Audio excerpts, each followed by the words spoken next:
Imagine losing everything. Your home, your land, your livelihood, everything your family spent generations building, gone in an instant. Now imagine arriving in a foreign country with little more than the clothes on your back, $60 a month in refugee assistance, and one small hammer. Most people would have seen only loss. José Orlando Padrón saw a second chance. From exile, he would build one of the most respected cigar companies in the world. This is a remarkable story of determination, family, and uncompromising craftsmanship. Welcome back to Leaf and Legacy. José Orlando Padrón was born in 1926 in Cuba's famous Pinar del Rio province. If you've ever smoked a premium cigar, you've heard of Pinar del Rio. For centuries, it has produced some of the finest tobacco on earth. The Padrón family's connection to tobacco stretched back generations. His ancestors had emigrated from Spain's Canary Islands and eventually established themselves as tobacco farmers in western Cuba. As a boy, José learned every step of tobacco cultivation, preparing seed beds, growing tobacco, harvesting, sorting leaves, watching the curing barns fill with slowly aging tobacco. It wasn't simply work, it was a way of life. Those lessons would stay with him forever. But history had other plans. During the Cuban Revolution, José initially believed the promises of change. Like many Cubans, he hoped for a better future. But that hope quickly faded. The new government nationalized private farms and businesses. The Padrón family's tobacco land was confiscated. Generations of hard work disappeared almost overnight. José realized staying in Cuba was no longer an option.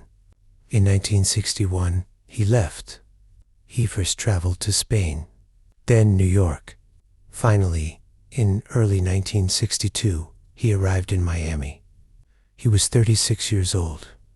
No money, no business, no tobacco fields, only memories of the life he'd left behind. For many people, exile marks the end of a dream. Poor José Padrón.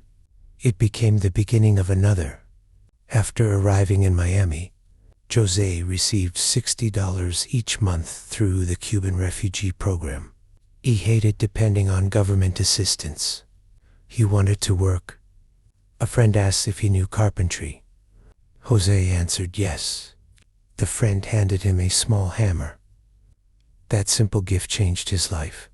During the day, José cut grass. At night, he worked as a carpenter. 18-hour days became normal. Every dollar he earned went into savings. His dream wasn't to become a carpenter. His dream was to make cigars again. After months of relentless work, he saved $600. That was enough. In September 1964, José Orlando Padrón opened a tiny cigar business in Miami's Little Havana with just one cigar roller. He never threw away that little hammer. The Padrón family still preserves it today as a symbol of perseverance. The first cigars were sold primarily to fellow Cuban immigrants. These customers wanted cigars that reminded them of home. José understood exactly what they were looking for: quality, consistency, flavor. His reputation spread quickly. Demand increased. Rollers were hired. Production expanded. But José knew one thing. If he wanted to make truly exceptional cigars, he needed exceptional tobacco. He looked south. Not to Cuba, to Nicaragua. The volcanic soils around Esteli reminded him of the tobacco-growing regions he'd known in Cuba. In 1970, Padrón established operations there, betting that Nicaraguan tobacco could rival the world's best. Many doubted him. History would prove them wrong. Success didn't come easily. Political instability once again threatened everything José had built. Civil conflict erupted in Nicaragua. His factory faced enormous challenges. At one point, it was destroyed by fire. Violence and intimidation became part of daily business. For the second time in his life, politics threatened to destroy his future. Many entrepreneurs would have walked away. José Padrón refused. He rebuilt. Again, the setbacks only strengthened his commitment to quality.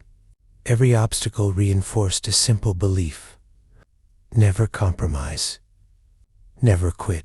By the 1990s, cigar smokers around the world knew the Padrón name. The company introduced the anniversary cigars celebrating important milestones. The Padrón 1964 Anniversary Series honored the company's founding year. The Padrón 1926 Series honored José's birth year. These cigars became benchmarks for premium craftsmanship, carefully aged tobaccos, impeccable construction, remarkable consistency. Collectors sought them, critics praised them, smokers treasured them. The company remained family-owned. Every cigar reflected the same values José carried from Cuba decades earlier. Quality first. Always. José Orlando Padrón passed away in 2017, but his story lives on in every cigar bearing his name. His journey reminds us that greatness isn't inherited. It's earned, one sacrifice at a time, one long day at work, one difficult decision, one small hammer. From a confiscated tobacco farm in Cuba to one of the most admired cigar companies in the world, José Orlando Padrón proved that no government could confiscate determination, no revolution could erase craftsmanship, and no setback could stop a dream backed by hard work. I'm Alejandro, and this is Leaf and Legacy. If you enjoyed this story, subscribe for more journeys into the people, brands, and moments that shape cigar history. Until next time, and remember, every cigar has a story, and every legacy begins with a single leaf.